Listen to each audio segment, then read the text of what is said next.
Et à mes côtés, pour aller plus loin, donc Germain Hervé Mbia Yebega, merci d'avoir accepté notre invitation. Vous êtes politologue chargé du programme Gouvernance, Paix et Sécurité à l'Institut Afrique Monde. On vient d'entendre, le plus grand défi du futur président de Centrafrique, ce sera bien sûr la stabilité, la sécurité. Par quoi faut-il commencer pour avoir un véritable processus de réconciliation nationale dans un pays qui s'est déchiré pendant 3 ans? Ben à mon avis, la crise en RCA en fait, est plus ancienne que ça. Et l'arrivée au pouvoir de la CDK, il y a 3 ans, n'est que la goutte d'eau qui a fait déborder le vase. Alors, pour l'instant, il s'agit prioritairement en fait, de gérer l'urgence sécuritaire.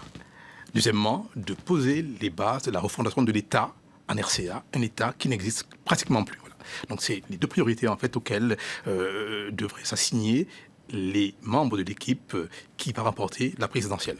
Et c'est un défi énorme parce qu'en plus, ça ne concerne pas que la Centrafrique, c'est un contexte plus global, plus régional. Mais bien sûr, mais les enjeux sont appréciés sur un triple plan. Au plan local déjà, il y va de la responsabilité première des Centrafricains.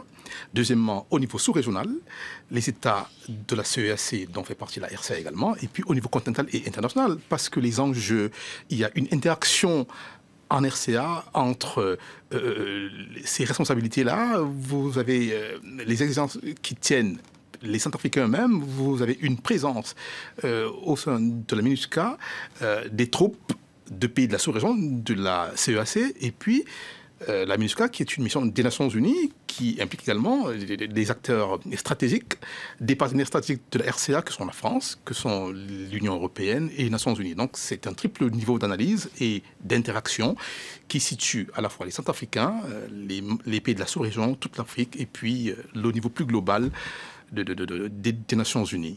Mais comment faire alors pour réconcilier des gens qui sont affrontés pendant près de 3 ans, parfois de simples voisins qui se connaissent depuis des années? Alors, je vous disais, la crise en RCA, c'est une crise de l'État.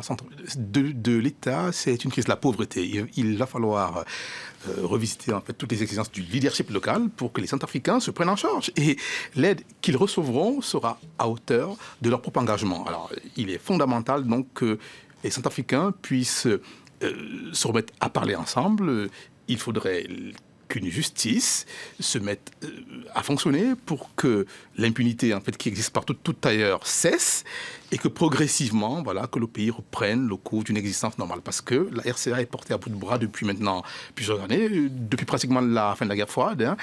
C'est un pays qui a connu un nombre impressionnant de mutineries, de coups d'État réalisés ou tentés. Et il y a une lassitude même de la part de ses partenaires stratégiques. Jean-Yves Le Drian, le ministre français de la Défense, a prévenu que la France se retirerait en fait militairement, voilà, en ne conservant en RCA qu'une part symbolique, une part assez infime de ses soldats. Voilà, tout le monde est fatigué, les gens veulent que ça prenne un terme. Voilà. Donc, il y a une exigence fondamentale du leadership local. Et la classe politique centrafricaine est également responsable de ce qui se passe. Il y a également un investissement conséquent de la part des acteurs de la société citoyenne, parce qu'il faudrait que les Centrafricains s'investissent à fond, qu'ils sachent que, voilà, que la sauvegarde de leur pays tient à eux. Pour ne prendre qu'un exemple assez simple, dans la liste de l'indice de développement humain, la RCA apparaît au 187e rang sur 188. On ne peut pas descendre plus bas que ça. Et dans le pays du Zokwezo, il va bien falloir que les filles, les femmes et les hommes de ce pays le prennent en main. Et j'insiste là pour dire que l'aide qui leur sera apportée sera fonction de leur capacité d'engagement à un retour à la paix, à un retour à un État qui remplisse les fondamentaux de ses obligations régaliennes.